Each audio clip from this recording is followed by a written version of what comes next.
రేపు పొద్దున చస్తే నీతో పాటు ఉండేది ఏళ్ళే. ఈ కక్క ముక్క డొక్క తిన వాళ్ళు ఉంటారు లేదు నాకు తెలియదు, కానీ రేపు పొద్దున చస్తే నీ పక్కన కూర్చున్నారే వేళ్ళే రేపు పొద్దున నీతో ఉండేది. నీ కడ వరకు గోతులో మట్టేసేది వెళ్ళే, రేపు పొద్దున్న వీళ్ళకు కూడా చనిపోతే నీ ఆత్మతో పాటు సహవాసం చేసేది వెళ్ళే. నువ్వు వీళ్ళకి ఇచ్చి ఇంపార్టెంట్ ఏంటి చెప్పిన వాట్సాప్లో పెట్టావా మెసేజ్, రేపు పొద్దున్న వీళ్ళందరూ నిలబడి మన సంఘంలో పలానా వ్యక్తి పలానా ఊర్లో మాకు ఇలా చేశాడని వీళ్ళ సంఘంలో చెబుతారు లేదో నాకు తెలియదు, కానీ సహవాసం కలిగిన తేజోవాసులు స్వాస్థ్యంలోకి వెళ్ళిపోయిన తర్వాత ఆ దేవుని ఎదుట ఎవరెవరు ఏం చేస్తారో సగటు విశ్వాసి చెప్పడానుకుంటున్నారా? పలానా టైంలో దేవవాడు నన్ను చాలా గాయం చేశాడు, పలానా టైంలో దేవవాడు నాకు చాలా పరిచయం చేశారు, పలానా టైంలో ఈ అబ్బాయి నన్ను చాలా ఎద్దేవ చేశాడు. ఇవన్నీ ఆ రోజు డిస్కషన్ జరగమనుకుంటున్నారా?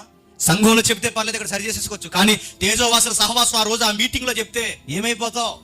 భోజనం టైం అని తెలుసు, ఆ టయానికి ఆ ఏరియాకి ఆ కుర్రోడు వెళ్తున్నప్పుడు కూడా కనీసం భోజనం చేయరా అని కూడా నీ నోటంట మాట రాలేదంటే నేను ఏమనాలి అబ్బాయి అని దేవుడు అడగనుకుంటున్నారా? అరే వర్షాన్ని తడిసొచ్చు, ఈ తడి బట్టలు ఏమేళ్తో ఈ బట్టలు మార్చుకొని కనీసం వాళ్ళని అడగలేకపోతున్నావంటే నేను ఏమనాలి? నేను అడుగుతున్న ఒక భోజనం పెట్టే మనసు రాదు, ఒక బట్ట మార్చే మనసు రాదు, ఈ రాత్రి ఏం బయలుదేరతారు, ఈ నైట్ ఎక్కడ ఉండిపోండి అన్న మనసు రాదు అని అడుగుతున్నాను. రేపు పొద్దున దేవుడు ఇవన్నీ లెక్కలో తీసుకోవడానికి అనుకుంటున్నారా?